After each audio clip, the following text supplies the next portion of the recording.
So obviously I want to introduce myself. I'm Jo Wilkinson. I'm the regional coach lead for endurance in the South East.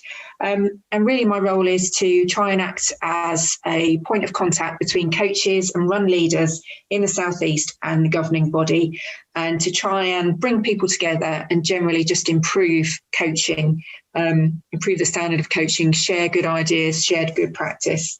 So the aim of this meeting is to hold these monthly. This one is on a Tuesday. They will going forward be on a Wednesday, once a month on a Wednesday, to just try and bring some coaches together, talk about good practice, learn from each other and support each other. I think what I always like to say is I am not the expert. I do have some experience and I will talk you through a little bit of where I've come from. But actually, there are many coaches that have been coaching longer than me, many people coaching different ways.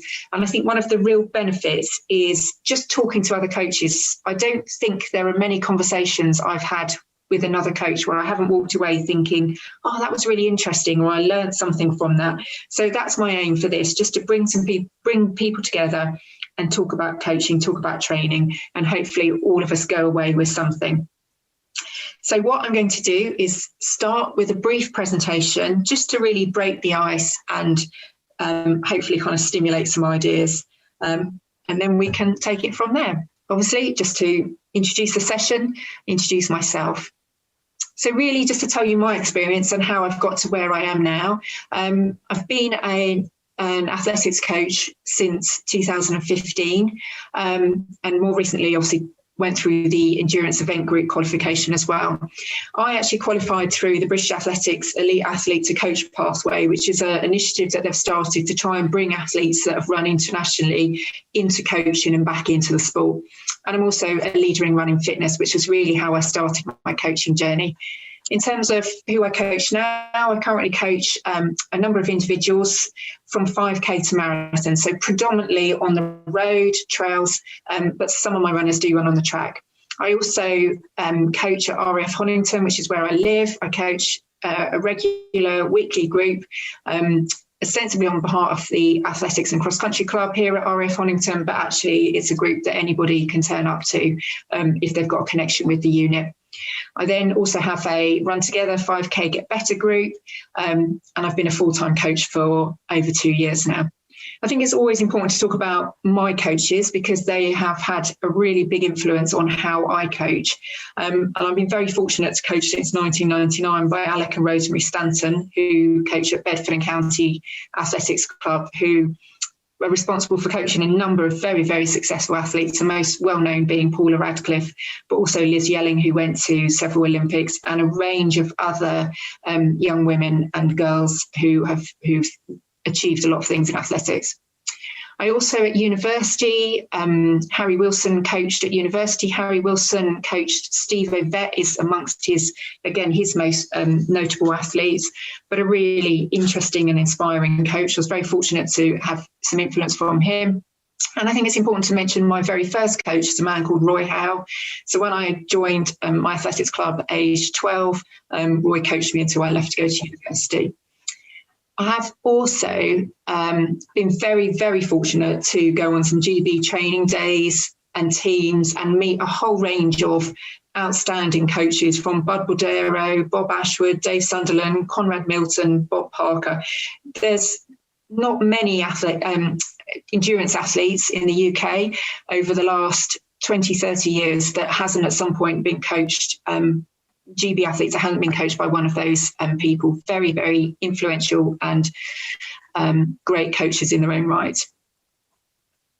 So as I said, I have come through the athlete to coach pathway. It's a little bit about what some of the achievements I had. I did represent England and Great Britain on the track, the cross country and the road. I always think it's really interesting because I was in a group with Paula Radcliffe and Liz Yelling.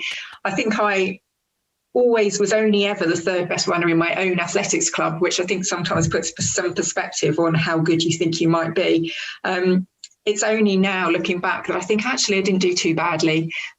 It's just, as I say, when you're only the third best runner in your own club, you tend to perhaps view yourself less kindly than we might do otherwise.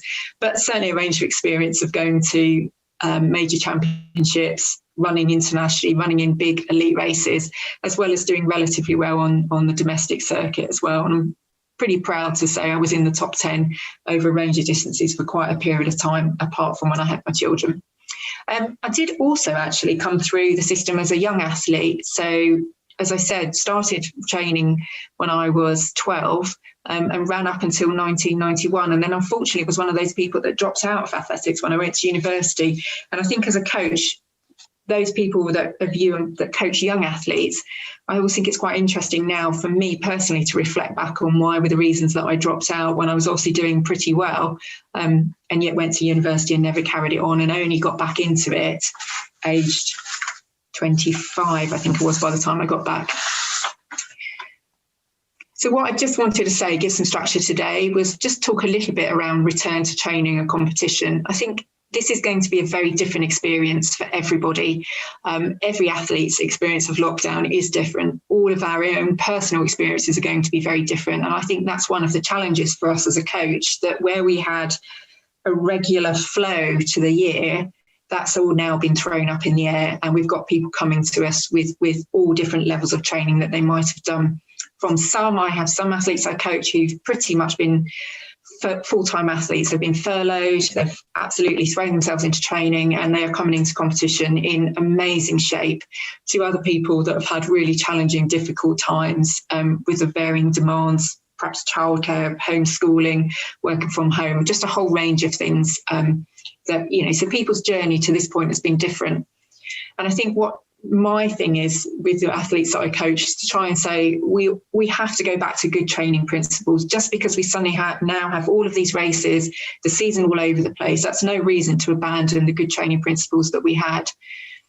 And so I think it's about trying to ensure that the training program reflects all the key elements that the athletes need, and perhaps reflects some of the things the gaps that might have appeared over the last year. And then trying to plan the return to competition. Again, I coach a lot of road runners, and they have a whole slew of competitions that have been carried forward. And now actually it's a case of trying to say, maybe it's not the best thing to do all of these races because they are now all over the place, rather than perhaps being part of a structured race program.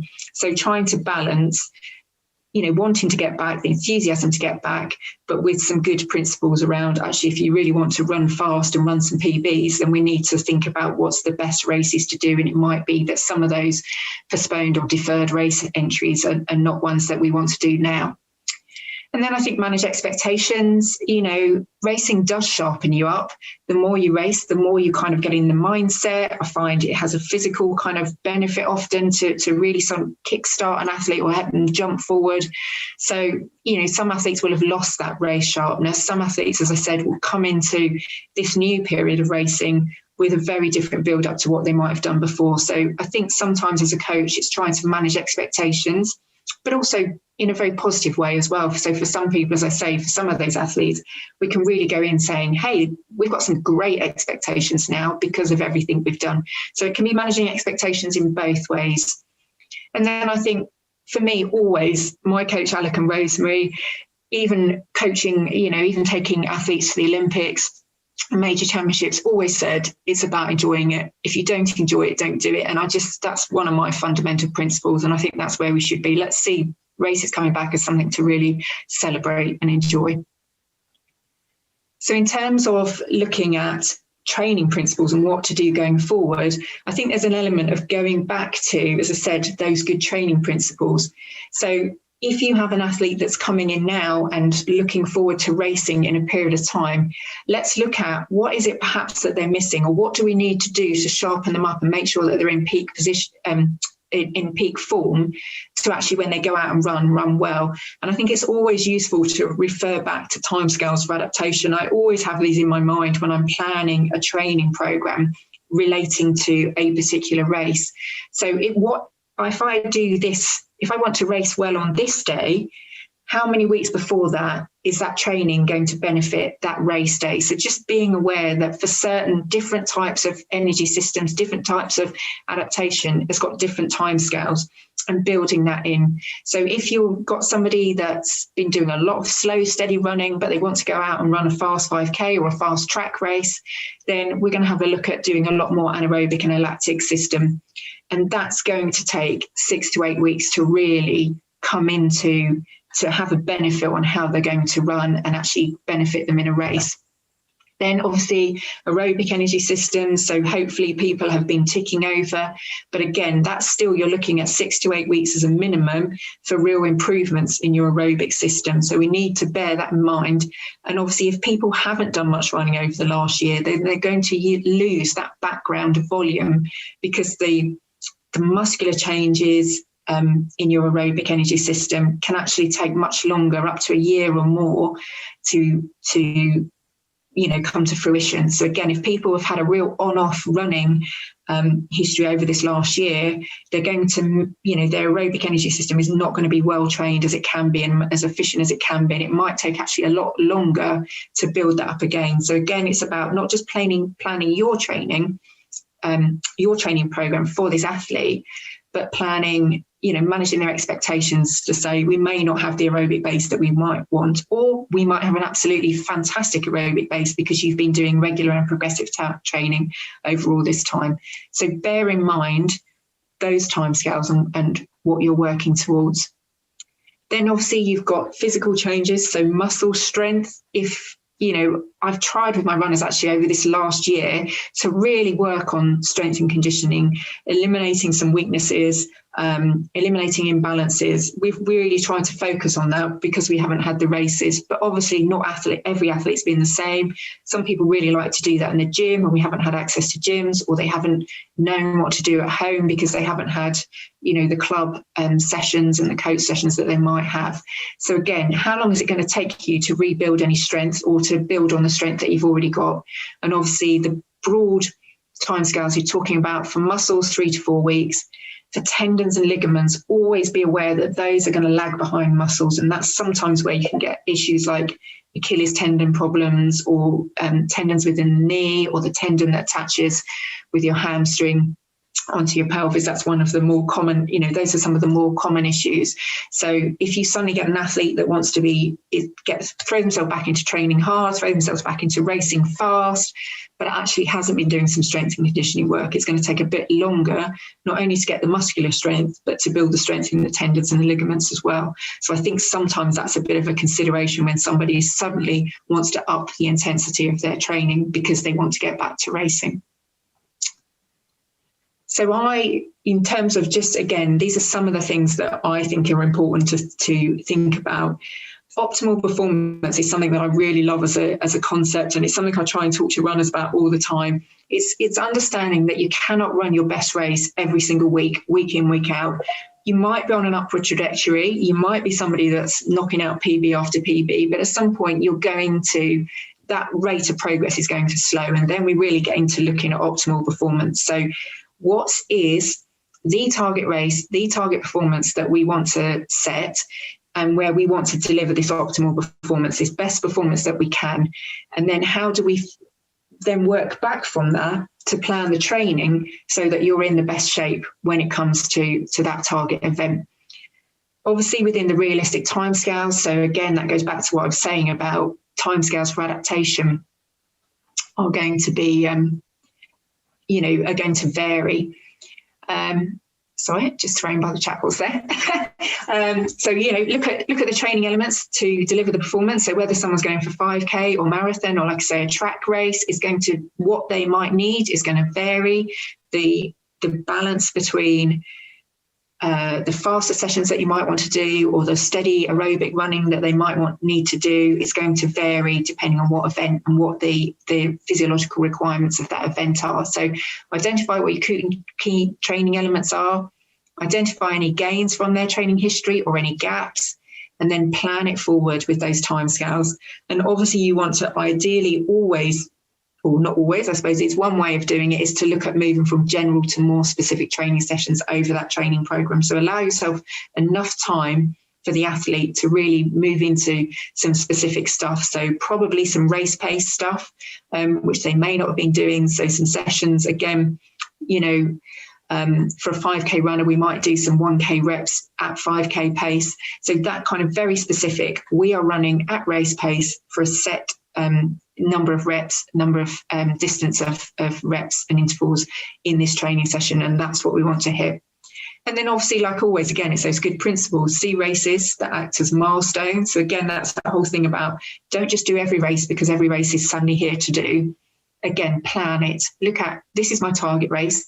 I want to run fast in the 10K in July. So what might help me do that? Well, I might start with this half marathon I've got next week for a nice bit of endurance.